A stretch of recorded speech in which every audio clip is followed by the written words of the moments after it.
हरियाणा के भिवानी जिले के लोहारू क्षेत्र में एक धाणी है लक्ष्मण गांव। उसमें 19 साल की मनीषा आज न सिर्फ एक परिवार की त्रासदी है बल्कि पूरे देश के लिए एक सवाल बन चुकी है। मनीषा एक शांत और मेहनती लड़की थी। वो प्ले स्कूल शिक्षिका और वो नर्सिंग में अपना करियर बनाकर परिवार का नाम रोशन करना चाहती थी। मनीषा की निर्मम हत्या ने कई सवाल खड़े कर दिए। ये केस सिर्फ एक हत्या का नहीं बल्कि शासन की लापरवाही का है, सिस्टम की नाकामी और संभावित साजिश का पर्दाफाश करता है। चलो इस कहानी को हम तथ्यों के साथ समझेंगे जिन्हें शायद सिस्टम दबाना चाहता है। 11 अगस्त 2025 को मनीषा, जो एक प्राइवेट प्ले स्कूल में टीचर थी, रोज की तरह वो अपने घर से निकलती है। उसका मकसद था पास के आईडीएस इंटरनेशनल नर्सिंग कॉलेज में एडमिशन फॉर्म लेना। दोपहर 1:58 पर सीसीटीवी फुटेज में मनीषा आखिरी बार दिखाई देती है। मनीषा ने अपने पिताजी संजय को फोन पर बताया था कि वो कॉलेज जा रही है, लेकिन उस दिन मनीषा घर नहीं लौटी और शाम ढलने तक मनीषा घर नहीं आई। उसके दादाजी को चिंता होने लगी। उन्होंने स्कूल बस के ड्राइवर से बात की, जिसने बताया कि मनीषा कॉलेज गई थी और शायद इसलिए देर हो रही हो। लेकिन जब शाम 4:30 पर मनीषा का कोई अता पता नहीं चला तो दादाजी ने संजय को बताया कि मनीषा आज घर नहीं आई और संजय ने तुरंत मनीषा के फोन पर कॉल किया, लेकिन फोन स्विच ऑफ था। फिर शाम 6:15 पर मनीषा का कॉल आया, जो सिर्फ 10 सेकंड के लिए चला और कोई आवाज नहीं आई। और इसके बाद मनीषा का फोन पूरी तरह बंद हो गया। उसके बाद संजय बिना वक्त गवाए लोहारू के आइडियल कॉलेज पहुंचे और वहां पर जाकर गार्ड और रिसेप्शन स्टाफ ने बताया कि मनीषा नाम की लड़की नहीं आई और संजय को शक हुआ। रिसेप्शन पर मौजूद तीनों लोगों ने शराब पी रखी थी और संजय ने तुरंत पुलिस को सूचित किया, लेकिन कॉलेज स्टाफ ने फुटेज दिखाने से इनकार कर दिया। उसके बाद संजय लोहारू स्टेशन पर जाते हैं, लेकिन पुलिस ने उसकी शिकायत को गंभीरता से नहीं लिया। पुलिस का रवैया ढीला ढाला था। उसने कहा लड़की कहीं दोस्तों के साथ पिकनिक मनाने गई होगी या किसी के साथ भाग गई होगी। और ये सब सुनकर संजय निराश होकर अपने घर लौट आया। फिर अगले दिन यानी 12 अगस्त को संजय फिर पुलिस स्टेशन गया। पूरे दिन बहानेबाजी के बाद शाम 5:30 पर एएसआई शकुंतला ने गुमशुदगी की रिपोर्ट को दर्ज कर ली, लेकिन न तो पुलिस ने कॉलेज की सीसीटीवी फुटेज मांगी और न ही मनीषा की फोन के लोकेशन को ट्रेस किया। ये सब देखने के बाद सवाल ये उठता है, क्या पुलिस ने जानबूझकर लापरवाही की? 12 अगस्त को एएसआई शकुंतला ने संजय को फोन किया। सिंगानी के गांव में नहर के पास एक खेत में एक लड़की की लाश मिली और संजय जब वहां पर पहुंचा उसकी दुनिया गुजर गई। उनकी बेटी मनीषा की लाश थी, लेकिन उसकी हालत ऐसी थी कि कोई भी देखकर सिहर जाए। मनीषा का चेहरा पूरी तरह क्षत विकसित था, जैसा कि उसके मुंह पर किसी ने तेजाब डाल दिया हो। दोनों आंखें गायब थी और गर्दन लगभग अलग हो चुकी थी और शरीर पर जगह जगह जख्म के निशान थे। ये घटना इतनी भयानक थी कि ये बात गांव में आग की तरह फैल गई। इसके बाद वहां के ग्रामीणों ने पुलिस की लापरवाही पर सवाल उठाए। उनका कहना था अगर पुलिस समय पर कार्रवाई करती तो आज मनीषा जिंदा होती।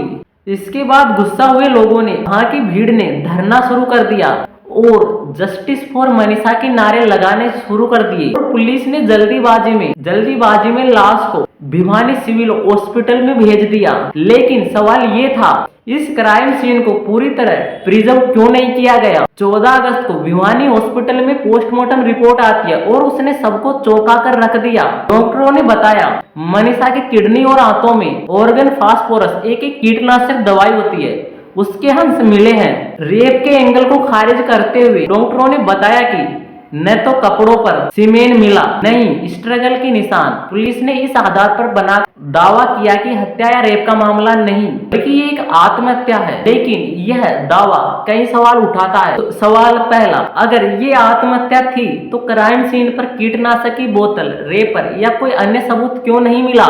आत्महत्या के मामले में आमतौर पर ऐसे निशान मिलते हैं। सवाल दूसरा, मनीषा की सलवार फटी हुई थी जैसा कि भिवानी की रिपोर्ट में उल्लेख हुआ है, और फिर स्ट्रगल के निशान न होने का दावा कैसे किया गया? और सवाल तीसरा, मनीषा की गर्दन और चेहरे की हालत को जंगली जानवरों का काम बताया गया, लेकिन कपड़ों पर कोई भी जानवरों के निशान क्यों नहीं मिले? अगर मान लो जानवरों ने बॉडी को नोचा होता तो सॉफ्ट टिश्यू पहले नष्ट होते, न कि हार्ड बोन। मामले में परिजनों और ग्रामीणों ने धरना दे रखा था। उनका आक्रोश बहुत ज्यादा था। इसके बाद इसके कारण 16 अगस्त को मनीषा की लाश को रोहतक पीजीआई भेजा गया, लेकिन यहाँ की पोस्टमार्टम रिपोर्ट ने इस मामले को और उलझा दिया। Medical superintendent doctor Kundan Mittal वो बताते हैं कि गले में जो कट लग रहे हैं ना, वो जंगली जानवरों के कारण है। रेप और तेजाब के हमले के कोई सबूत नहीं मिले, लेकिन इस रिपोर्ट में भी कई विरोधाभास थे।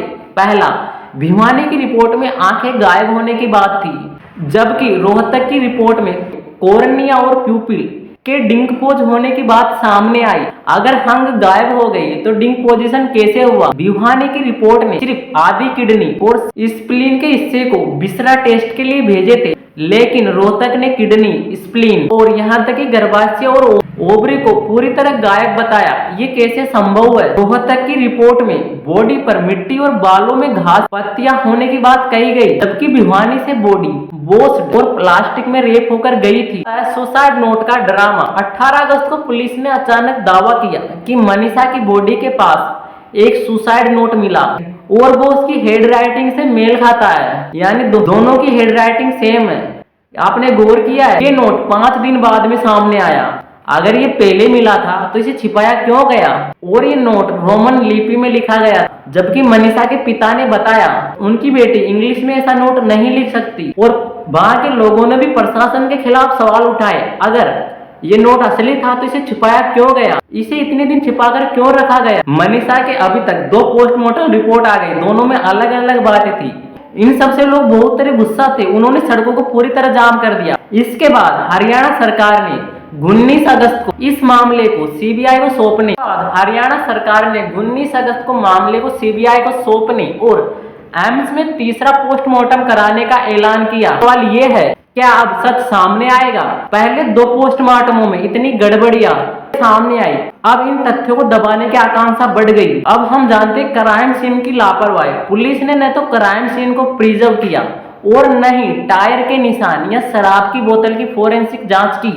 हमने जब इस वीडियो को शुरू किया था तो हमने पता था कि मनीषा के पास एक मोबाइल था जिसमें उसने आखिरी बार अपने पिता को फोन किया था, लेकिन मनीषा का फोन आज तक नहीं मिला। उसकी कॉल डिटेल्स, लास्ट लोकेशन या फ्रेंड सर्कल की जांच तक नहीं की गई। सुप्रीम कोर्ट के अनुसार सीमेन की अनुपस्थिति में रेप को नकारने का आधार नहीं है, फिर भी पुलिस ने इस एंगल को जल्दबाजी में खारिज कर दिया। और इस केस में फिर एक नया ट्विस्ट आता है। गैंगस्टर लॉरेंस बिश्नोई, उन्होंने एक पोस्ट के जरिए कहा, अगर दोषी कोई भी ताकतवर शख्स हो उसे सजा मिलनी चाहिए। अगर सरकार और पुलिस न्याय नहीं दे पाई तो वो खुद इंसाफ करेंगे। तो ये बयान वो इस केस को और जटिल बनाता है। क्या ये सिर्फ पब्लिक सेंटिमेंट बनाने की कोशिश है या इसमें कुछ गहरा सच छिपा हुआ है? अब हम वो क्वेश्चन करते हैं जो इस केस से सामने आए। अगर मनीषा ने आत्महत्या की तो उसकी सलवार क्यों फटी थी? कोई लड़की खुले खेत में इस तरह लेटेगी? क्राइम सीन पर जूतियां इधर उधर पड़ी हुई थी जैसे किसी ने जानबूझकर रखी हुई। ये कैसे संभव है? जब मनीषा का पोस्टमार्टम हुआ तो मनीषा का समय था ना, वो 24 घंटे से कम बताया गया और थोड़ी देर और इसके बाद पुलिस दावा करती है कि मनीषा की मौत 2-3 दिन पहले हुई। कैसे सही हो सकता है? और पुलिस ने कॉलेज स्टाफ की शराब पीने की बात को क्यों नजरअंदाज किया? केस एक सिर्फ लड़की की मौत की कहानी नहीं, ये हमारे सिस्टम की नाकामी, पुलिस की लापरवाही और सच दबाने की कोशिश है। इस केस में इतने लूप होल्स है कि असली दोषी पकड़ा भी जाए तो वो कानून की कमजोरियों का फायदा उठाकर बच सकता है। इंटरनेट बंद, पुलिस कर्मियों का ट्रांसफर और सीबीआई जांच का ऐलान, शायद जनता को शांत करने का प्रयास, लेकिन सच सामने लाने की इच्छा शक्ति दिखाई नहीं देती। मैं आपसे एक अपील करना चाहता हूँ कि मनीषा की कहानी को सिर्फ एक न्यूज हेडलाइन बनने से रोके, इसे शेयर करें, सवाल उठाए, इंसाफ की मांग करें। अगर आज हम सब चुप रहे, आइए सच को दबने न दे।